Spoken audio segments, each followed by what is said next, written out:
آج ہم انشاءاللہ سورہ سبا، سورہ فاطر، سورہ یاسین اور سورہ صافات کی تلاوت کریں گے۔ سورہ سبا یہ قوم سبا کے نام پر اس سورت کا نام رکھا گیا ہے۔ اس میں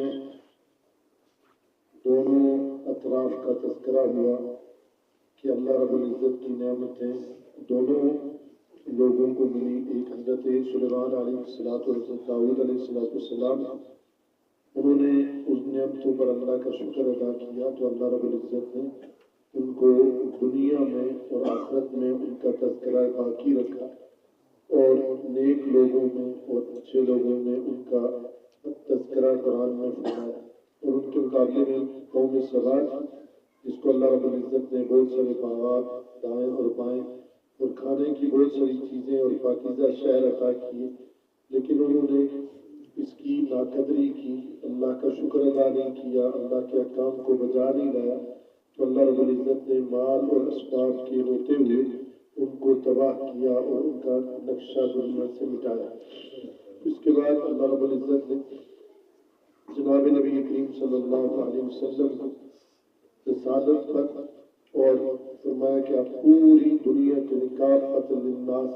اب تمام لوگوں کے لیے قیامت تک آنے والی ہر انسان کے لیے آپ کو نبی بنا کر بھیجا گیا ہے۔ اور فرمایا کہ قیامت کے دن جس دن ہم ان لوگوں کو جمع کریں گے تو ہم ان سے پوچھیں گے کہ کیا فرشتوں سے اور انبیاء کرام سے کہ آپ نے ان لوگوں کو اپنی عبادت کا کہا تھا،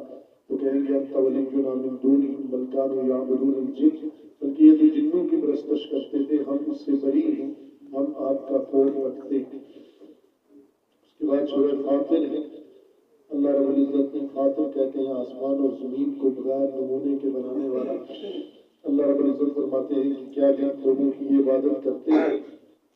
یہ آسمان یا زمین یا دونوں میں سے دونوں کو یا ایک کو بنانے کی طاقت رکھتے ہیں؟ ہرگز نہیں، بلکہ شیطان نے ان کو دھوکے میں ڈالا ہے۔ یہ سارے کا سارا جو لشکر ہے یہ جہنم میں جانے والا ہے۔ فرمایا یا ایھا الناس انتم الفقراء الی اللہ،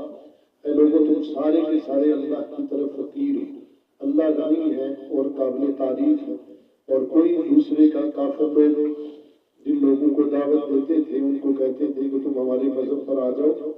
اور اگر قیامت کے دن تمہارے اوپر کوئی عذاب ہوا تو اس کو ہم اٹھا لیں گے۔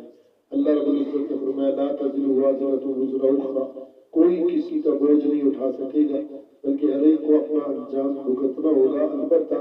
جو گمراہ کرنے والے ہیں ان کے اوپر دگنا عذاب ہوگا، ایک تو اپنا اور دوسرا گمراہ شدہ لوگوں کا۔ پھر اللہ نے فرمایا کہ وَلَوْ يَأْخُذُ اللَّهُ النَّاسَ بِمَا كَسَبُوا، جو لوگ دنیا پر زیادتی کرتے ہیں، ظلم کرتے ہیں، اگر ان پر پکڑ کر لی جائے تو مَا تَرَكَ عَلَىٰ ظَهْرِهَا مِن دَابَّةٍ، تو اتنے ظلم اور زیادتیاں ہیں کہ کوئی بھی چھپایا ہے، کوئی بھی انسان دنیا پر نہ بچے۔ وَلَٰكِنْ يُؤَخِّرُهُمْ إِلَىٰ أَجَلٍ مُّسَمًّى، لیکن ایک خاص وقت تک لوگوں کو مہلت دی جاتی ہے، پھر جب اللہ کی پکڑ ہوگی تو کوئی چھڑا نہیں سکتا۔ اس کے بعد سورہ یاسین ہے۔ جناب نبی کریم صلی اللہ علیہ وسلم نے فرمایا کہ قرآن کا دل ہے، میرا دل جناب نبی کریم صلی اللہ علیہ وسلم نے فرمایا کہ چاہتا ہے کہ ہر امتی کے سینے میں یہ سورت ہو، اور فرمایا کہ اپنی اولاد کو سورہ یاسین سکھاؤ کہ یہ قرآن کا گلدستہ ہے۔ اس میں اللہ رب العزت نے جناب نبی کریم صلی اللہ علیہ وسلم کی رسالت کو بیان فرمایا، اور کافروں کی جو برائیاں ہیں ان کا تذکرہ کیا، اور مثال دے کر سمجھایا جن کے لیے بستی والوں کی مثال ہے کہ جن کے لیے ہم نے لوگوں کو بھیجا، پہلے دو کو بھیجا پھر تیسرے کو بھیجا، انہوں نے سب کو جھٹلایا۔ اور پھر ایک اللہ والے کا تذکرہ ہے جن کا حدیث میں نام حبیب نجار آتا ہے کہ انہوں نے اپنی قوم کو دعوت دی کہ لوگوں تمہیں کیا ہو گیا کہ ان کی بات تو نہیں مانتے ہو۔ ان کو لوگوں نے شہید کر دیا اور کہا کہ کاش میں اپنی قوم کو یہ بتلا سکتا کہ اللہ نے میرے ساتھ کیا معاملہ فرمایا۔ اس کے بعد اللہ رب العزت نے مختلف انعامات کے ساتھ کہ ان کے لیے کیا ان کے لیے مردہ زمین نشانی نہیں ہے، کیا ان کے لیے رات نشانی نہیں ہے، کیا ان کے لیے چوپائے نشانی نہیں ہے، کیا ان کے لیے سمندر نشانی نہیں ہے، کہ اللہ نے ان سب کو مسخر کیا۔ اور پھر جنتیوں اور جنتیوں کے احوال بیان فرمائے۔ قیامت کے دن جو نیک لوگ ہوں گے وہ تکیے لگائے بیٹھے ہوئے جنت میں، اور اللہ کی طرف سے ان کو سلام ہوگا، اور جنتیوں کو کہا جائے گا وَامْتَازُوا الْيَوْمَ أَيُّهَا الْمُجْرِمُونَ، کہ تم آج علیحدہ ہو جاؤ، کیا میں نے تمہیں بتایا نہیں تھا کہ شیطان تمہارا دشمن؟ اور پھر اللہ رب العزت نے فرمایا کہ ہم نے انسان کو کس چیز سے پیدا کیا، اور پھر وہ جگڑنے لگا اور ان کے لیے، اور وہ اپنی پیدائش کو بھول گیا اور اللہ کے لیے مثالیں قائم کرنے لگا۔ پھر اللہ نے فرمایا کہ اللہ جب کسی چیز کا ارادہ کرتا ہے تو اس کے لیے کن فرماتا وہ ہو جاتی ہے، اور یہ اللہ کی ذات ہے